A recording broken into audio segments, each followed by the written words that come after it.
Hey everybody, welcome to another edition of Comics That Influence. I'm Jake Jacobs, penciler, and I'm here with Kurt Bruegel, inker. We have another series called The Making of Turbo Pitfighter. We invite everybody to check out, but this series is Comics That Influence, where we do flip throughs and um, from the perspective of comic creators and art teachers, we talk about the great stories and art that make this a very worthwhile field. And we encourage comic creators and fans alike to check out our past editions, our past episodes, and also our Making of Turbo Pitfighter podcast series. So I see Kurt has some Aircel today, but Yes. I brought out something that I know we both are crazy about, and that is the black and Oh white yeah. Planet of the Apes series. Yeah. This doesn't say it doesn't say Marvel till you get down to here. But this was a period in the What's the '70s when, Curtis? yeah, when It's the Curtis Curtis, imprint. yeah, Curtis Publishing was a separate imprint for Marvel to release this this magazine Can you size do me a quick format. favor and go to the Indicia? And Yeah. I think the address is Wilmington, Delaware. No, it's Office of Publication 575 Madison Avenue, which is the Marvel Okay. office. All right. Yeah, I mean, Because there was a printer in Wilmington that did a lot of pulp printing, and I know Martin Goodman ended up using them because I have, like I said, these magazines that I've been getting a hold of, um, and the some of them in the Indicia will say Wilmington, Delaware. So I just wanted to see if that Curtis was coming out of Wilmington, Delaware. yeah, I mean, people, people should know that Marvel has. Sorry, I just left my microphone for a second. But people should know Marvel has a very long history of kind of like ups and downs and ins and outs. And the introduction of black and white magazines was a very interesting twist. If anybody wants to pick up, I lost the dust jacket, but if anybody wants to pick up Marvel Comics by Sean Howe, it's a really good it's a really good compendium of the story that takes you all the way back from the beginning and the Martin Goodman days to the Stan Lee era. And I'm only this far into this book because I like treasure every page. Um, but when they went to these different formats, there was really good reasons for it, and sometimes it was different distribution, sometimes it was different, you know, mailing regulations. Sometimes there was different regulations on royalty distribution, and I just want to point out this page right here where this kind of uh, talks about 1978, the very first mention of graphic novels. It's when Jim Shooter took over Marvel, and there was a complaint from um, distributors, and there was all of these comic stores had started to pop up all over the country, and there was a high school teacher named Phil Sueling, a former high school teacher who was buying directly from Marvel and DC at a 60% discount, and he had made a small fortune distributing comics to about 300 different retailers that were popping up like crazy. And some other people, including this Chuck Rosansky guy, a Denver comic store owner, wrote a pointed letter to Marvel saying, "Hey, why aren't you giving these terms to everybody?" And so they brought Rosansky in. They had him meet with the circulation manager Ed Shukin at the time, and they went out. Marvel went out to the San Diego Comic Con that year with the COO Barry Kaplan, Shukin, and Shooter, and they set up this meeting out there of 50 retailers, and it says within months Marvel announced that a number of classy projects with slick paper and cardboard covers were in the works. in time. They'd be called graphic novels. And the reason they were doing this is Whoa. because they were moving away from the format of returnable comics. You know, people might not know that comics were returnable if they didn't, if a newsstand didn't sell them. What they would do would like rip off the covers and then send them back and get a refund because sorry, Credit. yeah, we didn't sell it, or else they would get Yep. credit towards the next month's thing.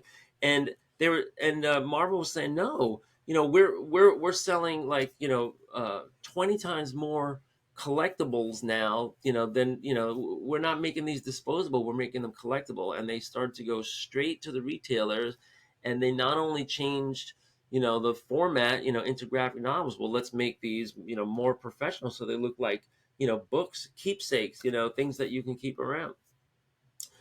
So this is a little bit before that. When we're in these black and white magazines, they have this is 1975, and they have a different deal with Curtis Publishing to put this stuff out. They might have also been doing other kinds of merchandising, but Planet of the Apes was a huge blockbuster movie that came out in 71, I think, or 70. I think the novel came out in like 68 in France. It was translated. It became a blockbuster Stanley Kubrick movie. Um, um, Marvel got the rights to it. They had Planet of You the just Apes say comic. Stanley. You just used to say Stanley Kubrick. Was it Stanley Kubrick or was it Ridley I Scott? know. We're gonna have to go to the. I I don't forgot. believe either one of them had. Planet of the Apes? Did I? You could, yeah. If you want to fact check that, that would be great. Um, but it Yeah, was so it's 1968. It was directed by Franklin J. Scheffner. the movie. Yeah, I It think you have a larger than life, grandiose idea of how important no this in film seven. was, but No, that in '68. That was when the novel came out. You're talking about the Planet no, of the it's out. It's the film came out in '68. 1968. Really? Yeah, yeah. The book actually came out really early. I'm trying to. I have a copy. I have a copy of it that I want to. I want to dive in and read. Yeah, the novel was based loosely on the '63 novel of the same name by Pierre Boulle. Right. So, yeah, I mean, this was, but this is one of those periods of time, that Charlton Heston is becoming the action hero. Right. The So leading he man. does, yeah, the Yeah, leading you're man, but right. an Planet of action the hero Apes. too. Yep. Yep, Planet of the yep, Apes was yep, yep, yep. 68. Beneath the Planet of the Apes was 70. And Escape from the Yeah, Planet of the Apes was 71. So by yeah, the time yeah. Commandy comes out, it was like 1970, 71. They were already on the sequel, and they knew that this was going to be a franchise. So if you And you would fast have forward, saw this on television, unless you living up in New York would have had some re-releasing of the movie in a theater. But I just remember seeing it on television, and sometimes there were marathons on one of the cable channels in the mid '80s that would run them all consecutively. yeah, it was like I think a half an hour sci-fi show. It started in '73. A guy Yeah, named Stanley. yeah. Sorry, by a guy named Arthur P. Jacobs, and yeah, Denny O'Neil was starting to write for Hollywood at that time, and he spoke about some script writing, um, for the Planet of the Apes, and how hard it was because the TV show did not have nearly the budget of the movies, and it took a lot of time to put those people into the makeup. Um, so Let's here, crack into it. yeah, so here you can see, for young people that might not know the Oh, original Planet of the Apes gosh. movie, this was the heavy Ursus or Urco or something. Um, and let's look at this credit. I know these pages are pretty toned, especially around the edges. The oxygen is just eating it and rusting it. But look who's on the credits here. Marv Wolfman, editor in chief. He was spearheading the magazine line, which included like Tomb of Dracula, Deadly Hands of Kung Fu. they and Savage you Sword know of Conan. yeah, and I think they don't have the stamp of approval, so I think they were like allowed to be a little more edgy, Oh, but really edgy. certainly the Terrible. fact that they didn't have color, made them a little more nimble, and I think they were There were all boobies in those magazines. boobies, right, and a little more violence. I remember Savage Sword of Conan had a Red Sonja story in it that had origin sequence, right? And that's Right. indelibly etched in my mind because Right. I was just a kid and I was graduating from comics to the hard stuff here now, and it wasn't like graphically portrayed, but it was just the idea of it was like, oh my gosh, like Yeah. Red Sonja is like she's on a quest for Scandalous. revenge, right? It's like Yeah. Real um revenge. so Don McGregor was the editor, and then consulting editors Chris Claremont, Doug Mensch, and John Warner. Art director John Romita, and they call him Johnny Romita. And I don't know any of these other names. Editor emeritus and Bob Larkin did the cover. This was like a painted cover. So they had this was comics within a comic because you had multiple stories and then a bunch of articles which they hired staff to do. I was just reading in the book here that they hired some people from outside of the comic world to put together like the text pages for Tomb of Dracula, and that was one of the changes that Jim Shooter brought in. um, so I have a really big treat for our viewers and watchers here. The first story here is written by Doug Mensch and drawn by Mike Plug, one of my faves. Yes. Right, Yes. and this is going to be a quicker, more disposable Mike Plug, but we really want aspiring artists to pay attention here, right? Because your quick style might end up being a lot more important, than your super detailed style, right? If you're trying to like power through a sequential art project like a comic or a graphic novel, you do have to like watch the clock here. You can't make every panel your best masterpiece portfolio shot. So here this is issue number 6, so we're deep into this storyline with these characters. I think it was like Alex was the guy's name, and the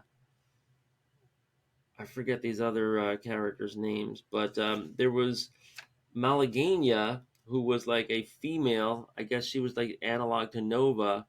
Um, Malagania, of course, is a very famous Mexican song title, and so they named this female protagonist Malagania, and I guess she might be the MacGuffin here because I don't see her. They must be on the hunt for her.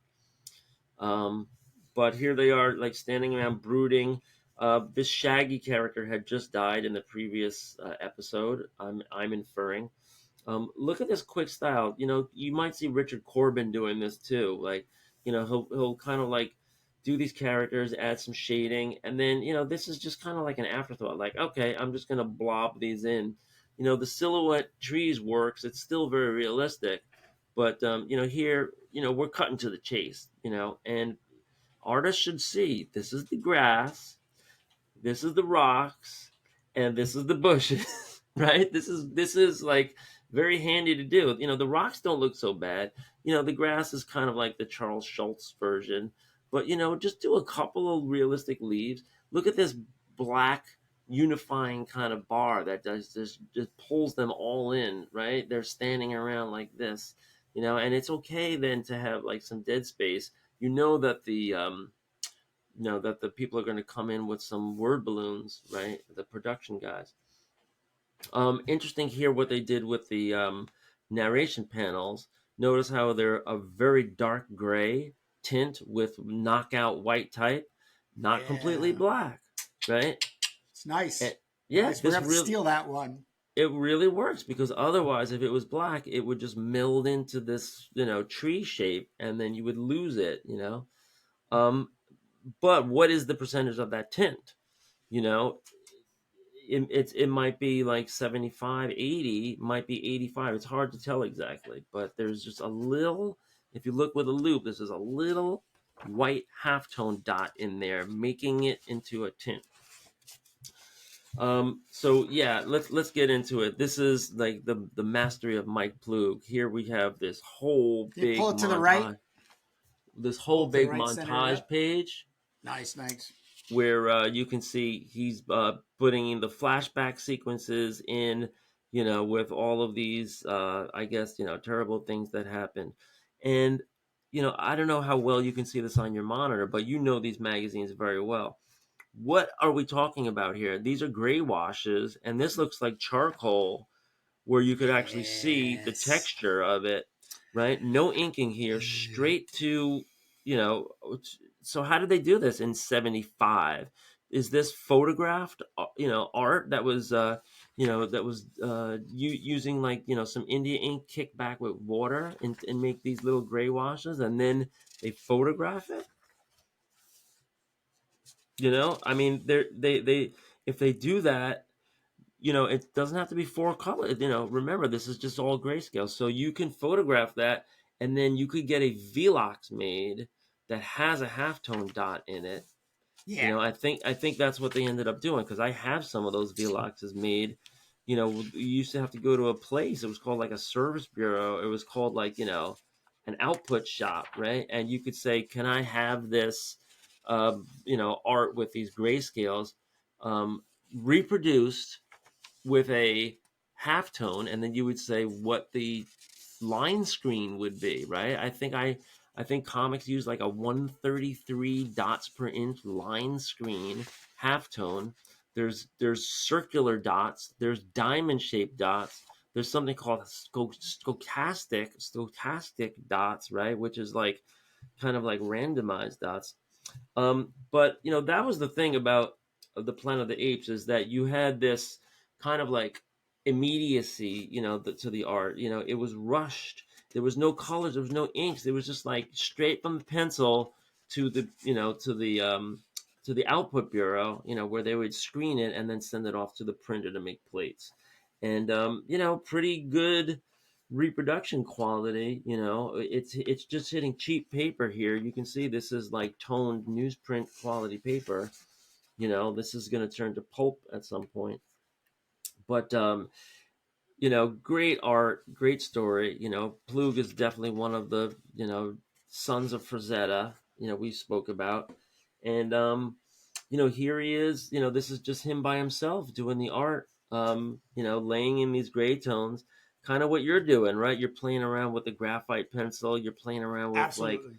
white medium. You're playing around with dark medium, right? He's mixing and matching here. Those magazines, when I got a hold of them or started getting a hold of them in the mid 80s, have been sticking with me ever since. It's just, I can't shake it loose. It's like my brain says the page has to look like that. Right, but it's So, all, but yeah, but it wasn't just like how many indie comics do we pick up and the art is pretty decent, but there's no characters, there's no, you don't get drawn in. So this is written by Doug Mensch, who was kind of in the early days. He was the guy behind a lot of different series. I think he did Defenders. He did all the big name series. I think he even took over like Hulk. um but that's what drew us in. Like, it's like you cared about these characters, you cared about these stories. I still remember the guy that was that was the guy that was babbling. Remember, yeah, he had yeah, yeah, some magical qualities. They thought he was an idiot, but he was babbling all these like magical incantations. I yeah. remember Malagina. They were just kind of like transposing the characters in the movies into like this subplot series, with this, young Alex. Look at this. This looks like a Barry Windsor face, doesn't it? Yeah. And look here, he's playing around with these like great angles. Everybody needs to do this. It's like, silhouettes that highlights pop out of. Great We've been stuff. talking about that a lot on making He's doing it Turbo, all the time. and Yeah. it's driving me crazy because I'm really trying to figure out how to integrate it more into uh, my inking of the pages without having to go back and redo pages 1 through 6 from the teaser. But we'll see what happens. But these, I've been going. I have them all digitally, and I'm always constantly going through them, and I just see all those same things. And it's Yeah. magic. It's just magic to me. I mean, you love, yeah, I love the this character, right? It was a team up, actually. I'm remembering now. I'm jogging my memory. I mean, look, all these characters. This was Alex, or was it Jason or Alex? Oh, it's Jason, right? Which is interesting, like Jason and the Argonauts, right? But it was Jason, but he had this partner who was an ape, and he had this coonskin guy with the knives, and he was like gruff, and he had these cool like leathers, right? And he was always wearing all this kind of So like here I wanna throw this into your. How much do you think they were pulling from Commandy?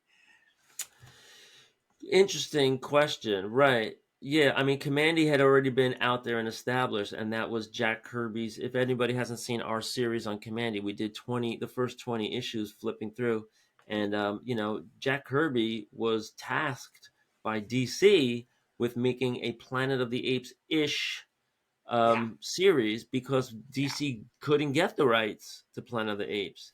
And I don't think Marvel got them immediately either. When did Marvel get the rights to? Let me look that up real quick.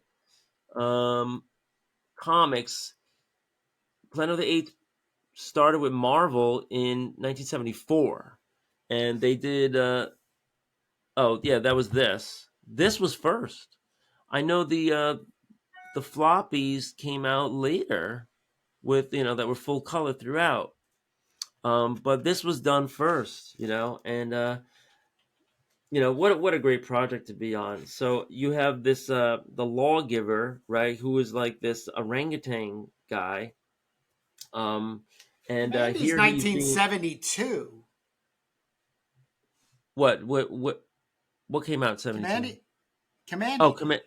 yeah, Commandy came out in I think between 70 and 71 or seven. Yeah, Was yeah. it? Was it that early? I'm remembering 1971, but yeah, I mean, they were Marvel and DC were fighting to get the property. I mean, it's perfect for comics. Who wouldn't want to draw apes, and in a sci-fi post-apocalyptic world? Love it, here you do see some solid black. I want to point out some influences that I see here. This is Mike Plug, but he's doing this kind of like water dripping, and it even looks a little swampy. That's straight out of Bernie Wrightson right there, And Mike Plug also did the Man Thing, where he had this great, slime effect or water effect. So that's always good to check out. Like, how hard is it to draw water dripping off something and clinging to it? So Plug is a master there. Um, we spoke about these kind of like Frazetta esque, figures. It's also, a challenge when you're drawing figures small, to keep everything right. I mean, the anatomy, the proportion. And here's our first look at Malaguena. I think we're in flashback here, but she's a hottie, and she's dancing here her enchanting kind of dances. This is great. This is like swashbuckling, references. It's got the ape references. It's got the countrified guy here. You have a lot of great stuff. You got the monsters, and I remember Malaguena definitely. A firebrand, right? So Yeah. all these characters, in high school, high school of art and design, they have a cartooning program, and that's one of the I found out one of the projects that they have is they want students, I think like in the upper grades, to create a cast of characters. Right? They're not yet creating their comics. They're developing a cast of characters. Right?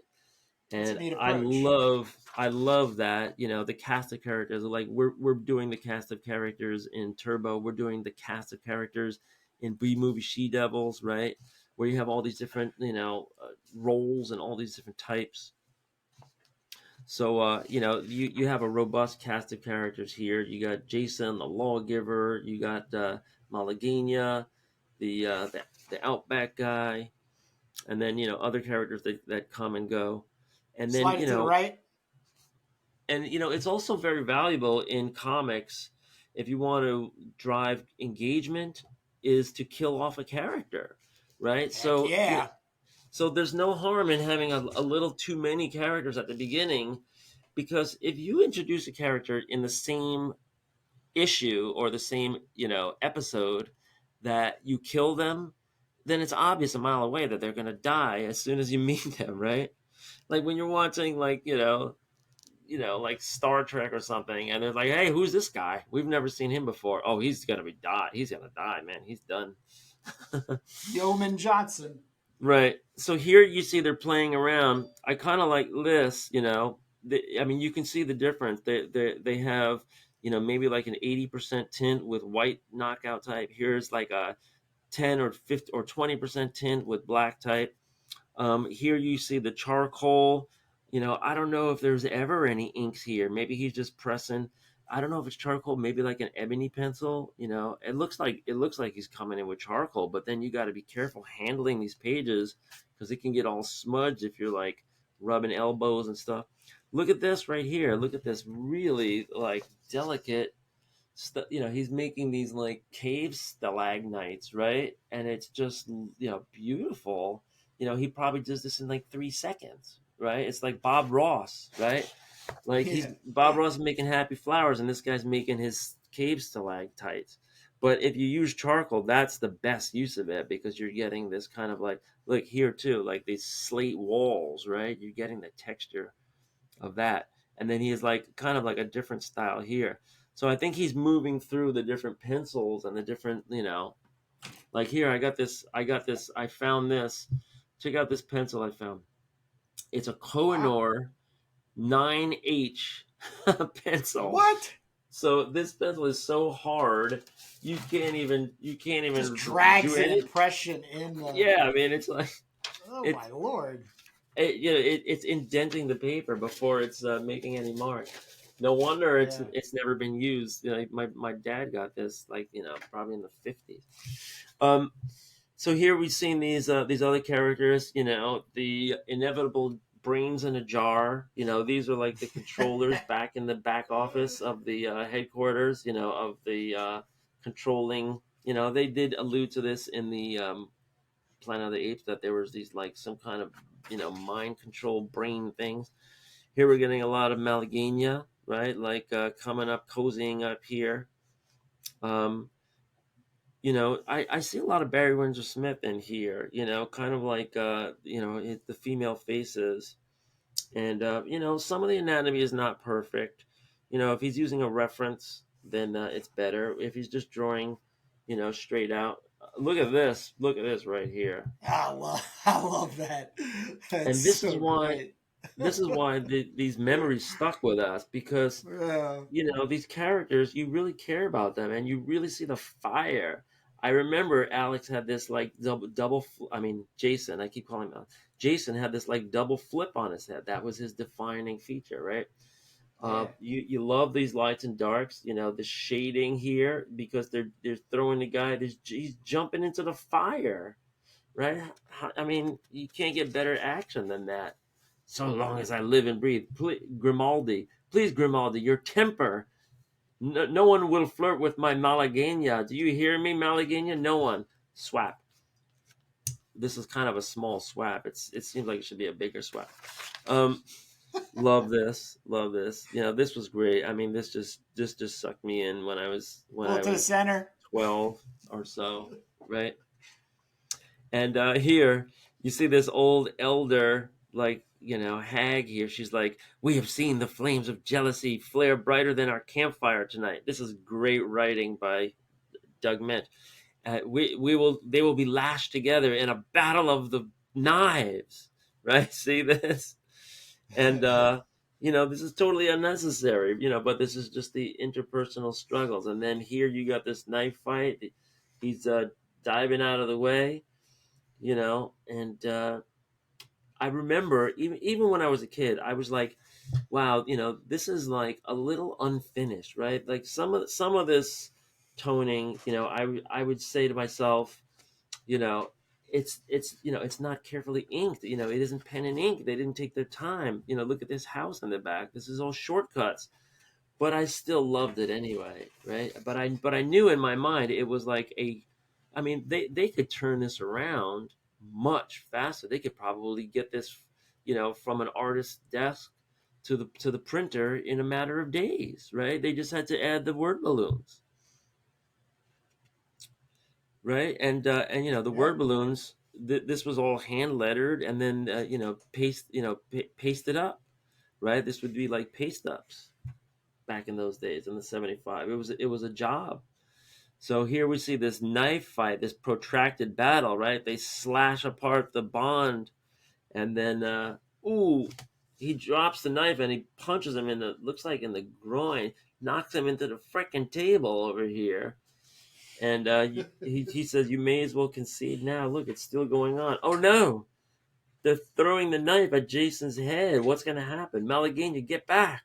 Let me protect you. So I think this is where Jason's making his move. And what happens? Is that a cliffhanger? Then we get into what's this? Leonard Nimoy? Oh, this is an interview by Chris Claremont. So 74, Chris Claremont was relegated to interviewing, uh, people involved in the Planet of the Apes movies.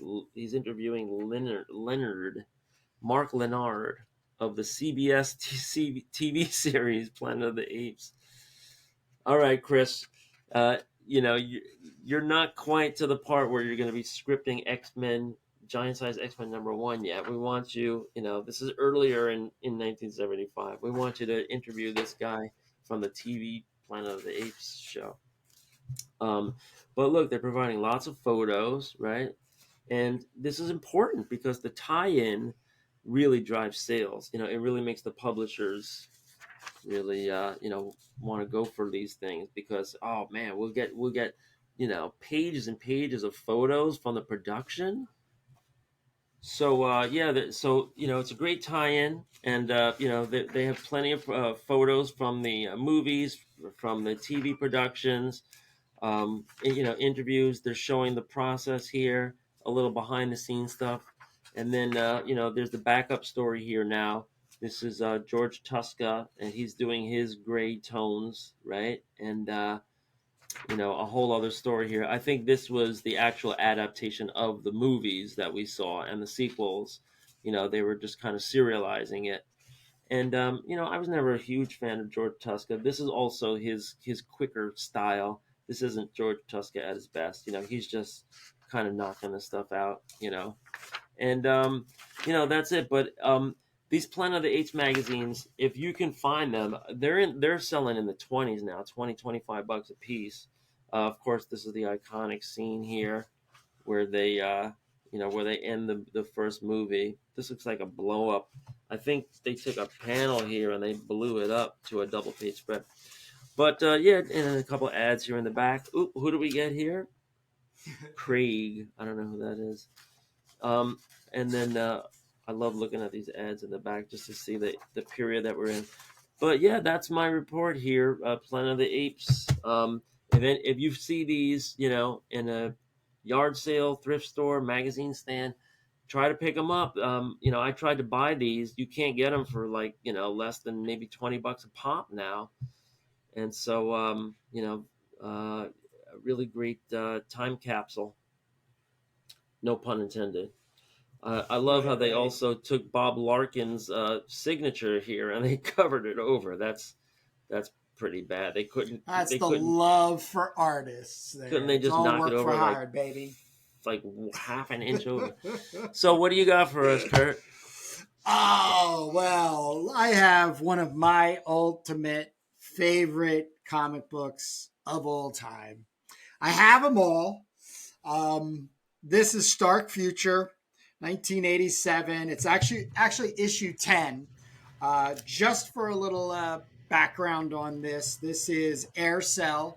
And Aircel, I'll even go all the way back here, did Yeah, two other Aircel. comics I couldn't get enough of, which was Samurai and then Warlock 5. So you'll be seeing those in the future. Oh, I But got some Aircel Warlock was out of fives. Canada. Yeah, it was out of Canada. Maelstrom was another one favorite of mine.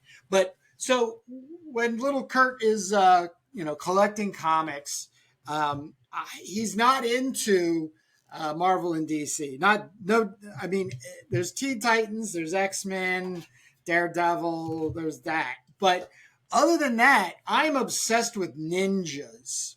So Right. anything ninja and samurai related from about 81, 82, I was getting the magazine. I was buying the books that were in the, it was just ninja, ninja, ninja, ninja, samurai, samurai, black belt theater, blah, blah, blah, blah. But when you would go to the comic book shop and you would find, your comics, which were all these, like I said, samurai, and then there was ninja titles. They were all black and white. They were all black and white comics. So, and they were cheap. So you could have an extra buck or two. So I remember flipping through this, and I will tell you right now, one of the number one reasons I bought this was because I felt like I could draw like this. Right. So It looks like wanting your to style. be, yeah, well, thank you. But wanting to be a comic book artist, in my teens, I had to find comic books that I could copy and feel like I made, this picture exactly like this picture. So I love fantasy, sci-fi, Dungeons and Dragons. It was just there was a pull to take from as you were going through. But like I said, I would end up getting an issue, and then I would fall in love with it. And for whatever reason, I'm still trying to figure out. This comic book is really at a heartstring plucking place for me. Um, Well, Now the you're story. moving through it kind of fast. What's the artist's name? Well, okay. So getting back to the beginning, Yeah, I mean, it's if you could show the cover for Steven a second Hughes. too. Show the cover for a second. So Yeah, one thing that jumps out at me, and maybe this is like something that you do in your art too, is those bodies and those heads are slightly out of proportion, right? yeah. Do you But notice that? And the guy you had, the artist you had last week too, was also like that a little. If you were doing this like realistically, the head is supposed to be like 1/8 of the but body. that's the pushback I have. It's not about the realistic. That was the thing that Right, I right, right. was trying to get a hold of. See, before art school or even high school art classes, all I understood was copying. So if I could copy it, then that means I was good at drawing. So Right. that's the world at 10 to 14, 15 years old. So proportions, yes, when you look at as an adult or even as a professional, you have to say, oh, well, there is some discrepancy or inconsistency. But even now, I still don't care to the point of Yeah, I mean, if like that's the style, degrading either the art or my art. It's the thing about comic books that I'm going to hold on till the end is comic books should just be a purely fantastic place to go to. When you're trying your best to replicate a reality in your work, I think you can slow down a lot. When you're just, and that's why I'm flipping through this very quickly. There's really nothing spectacular to stop and point at. As you can see, there's just everything is pretty much a medium shot. Everything's cut up, but yeah, there's not too as much a dark. readability, it really takes me, even now at the age I'm at, when I go through this, I go back to the place that I was just excited about this kind of adventure and these kinds of characters and these kinds of monsters. So it reads really well. One of the other things I think is awesome about this book is, and I hope it don't bite me here, but there is not a lot of text. And Right, I this noticed that. Drew, it's Gordon Derry. He was a staple at Aircel. Steven Hughes, I think, also too. That they would jump from title to title and write and illustrate. Not maybe as a team, but anyhow, like this over here. This today, I still can't read. I couldn't read it back then, and I still can't read it. But it It's was a lot of also text. though. But no, it's also they use this crappy computer looking font, knock it down to about like I don't know, maybe like 10 points Can or you bring it whatever. up to the camera for a sec? Oh, it's so horrendous, but it was cool. Oh, is it like a dot matrix? Oh, oh yeah, that's Do you Chicago. Oh see? wow. Oh, you know what? I think that's called Mos Eisley. Yeah. Yeah, I used to love that font. Oh, I did too. I'm not saying Yeah, it's a but it's bad not thing. for I'm it's just for saying display text. It's not for when it's you not when for I saw paragraphs. it, Yeah. but in the packaging selling of this comic to me at 12 years old or whatever I was, this was cool looking. Cool Yeah. looking. I never read it. I still haven't. I was trying to read it before coming on today and doing this, and I'm like, I can't make that word out. I don't. Yeah, I it's gotta get. it's And they're using their own words. So like every other word, like this is oh, they made Orista, up. I think. So you're like, how am I supposed to have like a key or something to it? So anyhow, the other bonus is Stephen Hughes here is using values. Once again, and it looks like probably like a gray marker. So the tools, I didn't have to go looking for anything exceptional. Other than having some flare pens and a gray Crayola marker. I was to town, and like I said, I could copy this comic, and So and this was pro- literally a comics that influence? absolutely, and it still influences me. It's always near. It's a reminder to keep it simple, stupid. Yeah.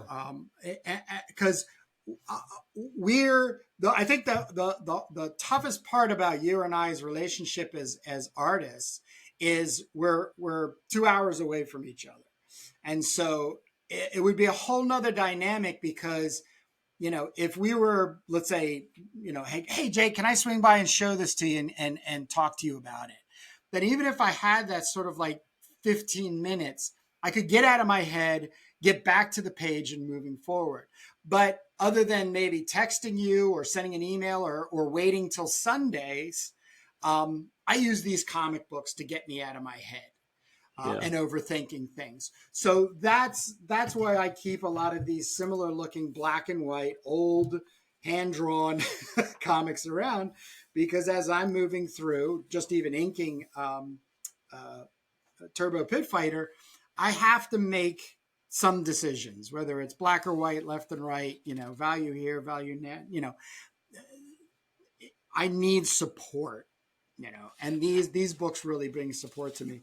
Now the backup story is called once again horrible lettering typing here, Yeah. but this is Storgamoid Junk, which but this has such a Mobius feel, and once again keeping it simple and just ticking in these lines and then black spotting Yeah. still pretty good. Still pretty good. A little too wordy. And definitely in making up stuff and everything. But, I didn't want to belabor too much on it. I wanted to bring it to people's attention. Like I said, this is going to be a comic that I'll be bringing in because this is Dave McKean, um, who went off to do Pitt and also before that, the Hulk. So he was really a style when I was copying artists. I felt like I could do it very well and feel some levels of confidence in building and stuff. So, Yeah. then when you get to my biggest frustration was as you just reviewed the Planet of the Apes and Mike Plug, he was a go to for me. Um, but then it was always the backup stories to the big guys that were doing Savage sort of Conan.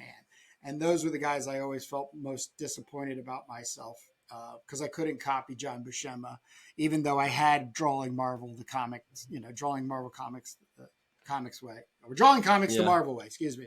But having the inks of Alfredo Akala on top of that, these are all things that are very important to me as my growth continually happens as an artist, comic book specifically. But, there has to be a feeling where we've obtained something and we feel good about it, and we move through. People buying your comics is one thing. People watching your YouTube videos is another thing. But internally to ourselves, I think is a very, very, very important thing. And as we've been talking about being the only two people as comic book artists collaborating together on the same book and podcasting about it, I think there's a lot of vulnerability when it comes to you and I, um, you know, working together and speaking out loud and making comments and, moving along. But I also have to toe it back that we have a history. We know how to communicate with one another. We understand what the other one's saying and everything. But I do think it's probably something that keeps people from working together in this kind of public forum. But we're looking for them. So if you know somebody out there, you got to let us know about it. Yeah, But so I'd also Aircel go ahead. Aircel was one of the great indie. I mean, I say great. I mean, they were a brave indie publisher in a space where the comics were just dominated by the majors, and it was founded by Barry Blair in 1985. He had multiple series. He did the Elf Lord, and I think he was he the artist on Warlock 5? No, I don't think so. I Oh mean, no, I could okay. double check. So It yeah, there's was, they had a nice run. They ended up in 1994. Um, and they handed over to Malibu, who was eventually purchased by Marvel. yeah, That means I guess they reserved the rights to anything that was done for hire. That's owned by Aircel. And I guess Barry Blair, he's an interesting story. But Aircel was a great company, and they yeah, gave artists like this their opening. Future Stark, what Stark Stark Future, Future. yeah, was published between 1987 and 1989, and they came Yep, out with 17 issues. yep, got them all. So that's successful. That is a feather in the cap of the artist. Who was it? What was the artist's name again? Stephen Hughes, and then it was written by Gordon Derry or Deary, Uh huh. Derr, like Barry Derry. Right. So yeah, good stuff. Really good stuff. But I Yeah. also want to say we have our turbo teaser. So this station, if you will, we're still trying to figure out how to call our segments or our sessions within the Turbo Pitfighter podcast community. We have a six pages of the Turbo Pitfighter in a turbo teaser, printed by us, bagged and boarded, and shipped by us. So if you're interested, we are taking orders. You can go to my website. Link will be down below. But more important, we're using this to communicate with other indie comic book fans and creators. So if you are both or either, please contact us. We have a form that you can fill out, and then we will set things up. But next week, Jake, Yeah. we're going to have Pat Higgins on. Right. He's So a I have great follow sent on him. Twitter, on Instagram Yep. rather.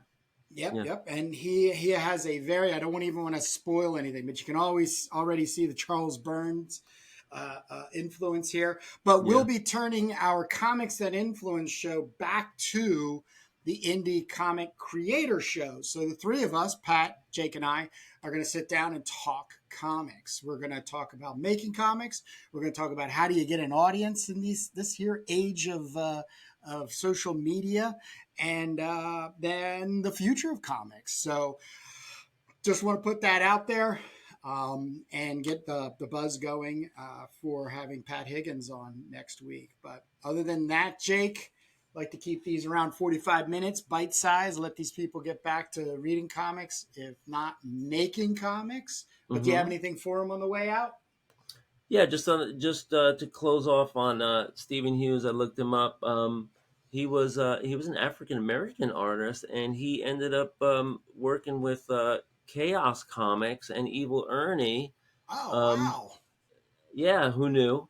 And unfortunately, he died in 2000. It says so. You know, rest in peace. But Yeah, man. you know, Thank you. I think Evil Ernie, was a better paying outfit than Aircel. So it sounds like he supported himself and had a good run. Yeah, yeah, we got to find out more about him because Yeah, because I was going to say, why don't we try to track these guys down, see if they have any kind yep. of active site? But he died quite a while ago. Well, also, I brought it up in our last episode when we were discussing the book I had brought on, which was let me grab it, Dark Legions by Rick McCullum. I got a Right, hold of Rick, and right. he's going to be coming on probably about a month or so. He is transitioning from one title to a new title, so he needs the time, and we're here to respect that. And so we're looking forward to having him on, and he is looking forward to being on. So, Yeah, it's um, excited for me because I always same thing with music. Like you follow a band and you're like, where are they now? What's happening? yep, Like do they work at a yep. car wash? What's going on? And the same thing with artists. It's like these people are talented. They put stuff out in the old days, and and what on earth are they up to? Because that's all part of the biz. Is like, are they supporting themselves? Are they doing it for fun? Are they, did they go, like, some of us became teachers.